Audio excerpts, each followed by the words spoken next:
Okay guys, I know no matter where you live, springtime is around the corner. It could be a couple weeks, it could be a month or 2 months maybe.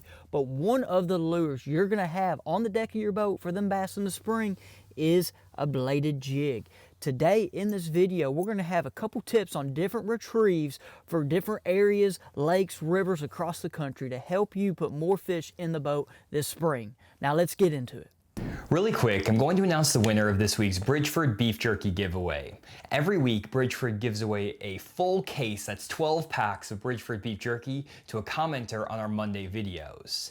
If you don't want to miss upcoming Bridgeford Beef Jerky giveaways, make sure to subscribe to the Bass Fishing Declassified YouTube channel to see our Monday videos and enter in for a chance to win.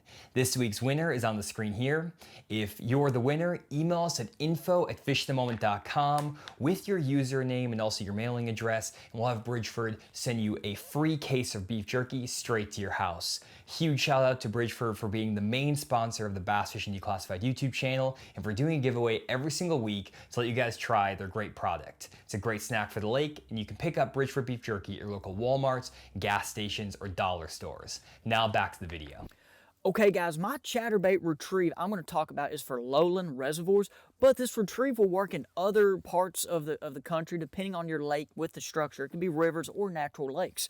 Okay, so this retrieve is slow crawling, slow rolling it on the bottom, but then again I'll add a hop to it.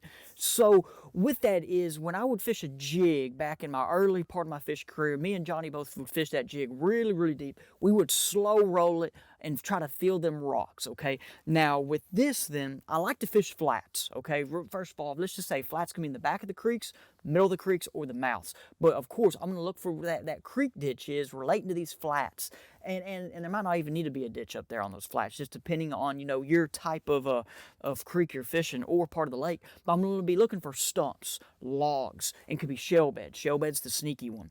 But let's say you're fishing like a cypress tree or a stump with tree with a root system. Okay, in a perfect world, you just love to throw it by and reel it and get bit and catch fish. And when that happens, it's a good day. But those fish, sometimes you're going to have to do something different to get them to bite, to get reaction strike. So I like to throw this very tight to the cover and slow roll it back, feel them roots, okay? And then once I get on the roots, I'm going to hop it.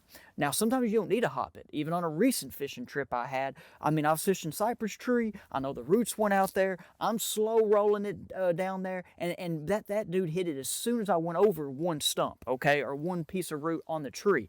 But what I like to do, and it could be logs, okay, it could be, like I said, shell beds, the really sneaky one. But what you're doing is reeling this on the bottom, okay? Then once you get there, you're going to hop it. It's going to go up, and then it's going to come back down, creating a reaction strike. Now, one little thing I'm going to talk about this slow rolling on the bottom and fishing around cover is your trailer, okay? And so I like to use creature style trailers, crawl style trailers when I'm doing this, okay? So for example, right here, this is the Big Bite Baits, Yo Mama. It's a very great flipping lure, a smaller flipping lure compared to their big bites, the Big Bite Bait Fighting Frog. But this what this does is, and now this is the jackhammer. You just heard about Matt talking about the slobber knocker. Well, I didn't have the slobber knockers last year, just, finally got some, and I'm going to be trying to give those a shot. But these jackhammers, they do move around a lot, okay? Which can, at times with this bare hook, get you hung up more. But with these bigger style trailers, these wider trailers, as you see right here, will kind of help it not go from side to side as much, okay? And with these, these big old craws here, it will create less of a movement and keep it more tight. Another one I like to use is the Zoom Z-Craw Jr. I love the Z-Craw Jr., okay? This right here is just the original chatterbait. And then I got the jackhammer here. But if I want a bigger style, I'm going to go ahead and go with this Yo Mama right here, because it does have the extra little pinchers there and the big ones. So like I said, and this looks like a big bait. Because it is. Like I said, this looks like a pretty big profile. I'm going for big fish. So once again, slow roll it. Try to count them roots, or it could be, like I said, it could just be a single log on a flat, guys. A log out there in 5 foot of water.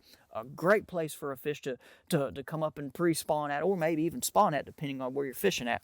So anyway, slow roll it. Once you feel that structure, hop it up, let it come up, and then come back down, getting your reaction strike. If I'm fishing rivers, one of the baits I'm always going to have tied on is a vibrating jig like this Berkeley slobber knocker. And this is my favorite one for fishing current for a couple of reasons. One, it's got a slightly larger blade, which allows for more lift. And anytime you're fishing current, little bit of lift is going to be good because it keeps your bait from getting snagged on the bottom and it just gives the bait more flair in the current.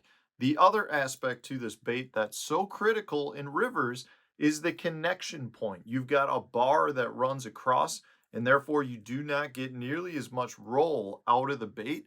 So anytime you come up around wood cover, the bait comes through relatively snag free, a lot better than other vibrating jigs. And as you know, if you're fishing a river, you probably got a lot of wood laying around. So one thing that's critical anytime you're fishing a river is to recognize the fact that your retrieve is crucial.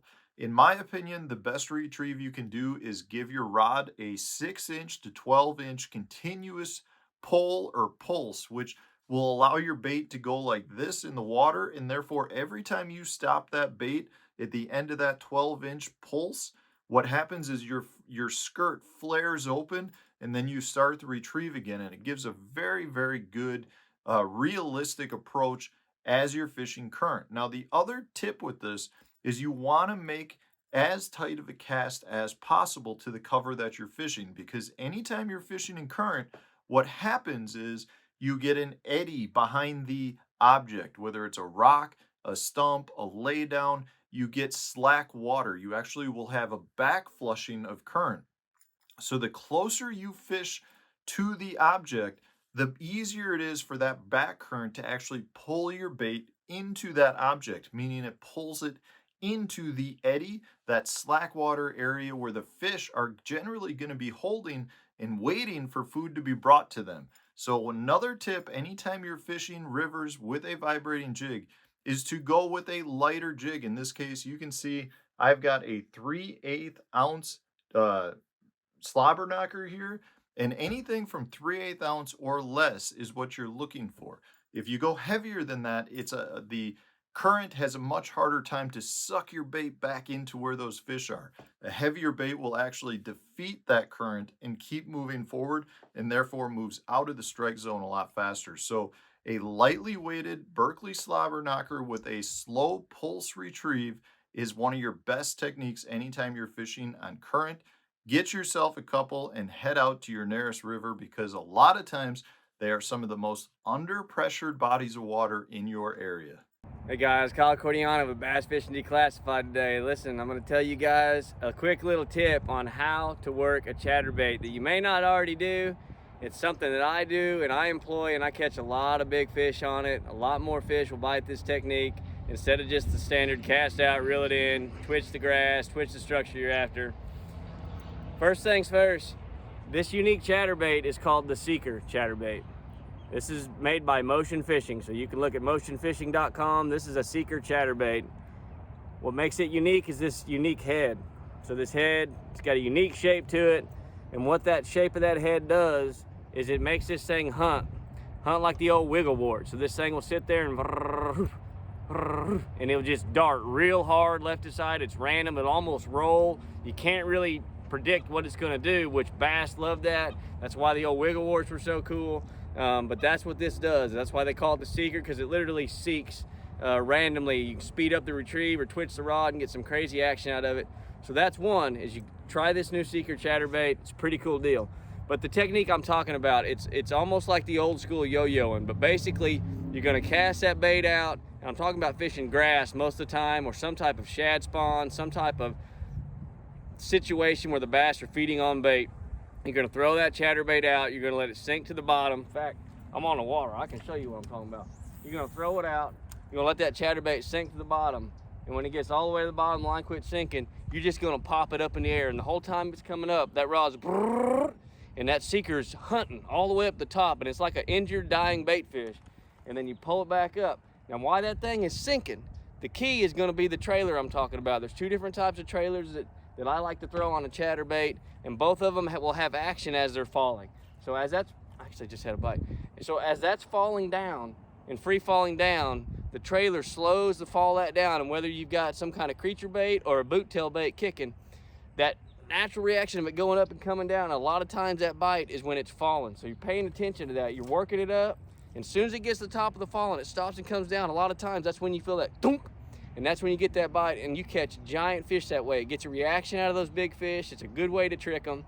And so again, try that. I'm gonna show you this other trailer here that I use, but this one here, this is the new Yum Scottsboro swim bait. It's been out for a little while. I love the action of this little bait. They got it in different sizes, but if you're letting that free fall, the second you kill it, it comes up, it hunts, it freaks out, and when it comes down, that boot tail is just swimming back down. So it's just like something just got injured, something just got eat, and those fish just, they got to get it before the next bass gets it. The other trailers I like to throw on this is a Yum Christy Crawl. So I'm talking about shad colors, so I'm throwing white, I'm throwing the shiny tinfoil color, anything that imitates bait just being hit. So if you ever seen some shad and you flake off all them scales on your fingers when they go down, that's what that looks like, that dust of scale coming down in the water.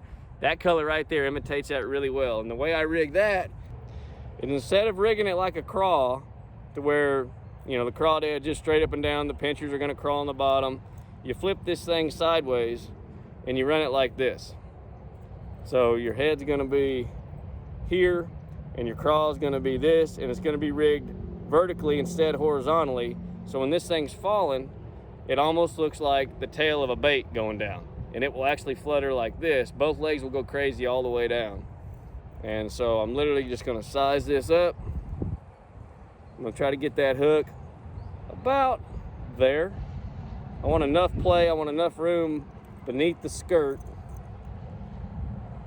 to where this thing's got plenty of action beneath the skirt. So I'm gonna size it up. I want the hook to be right about there.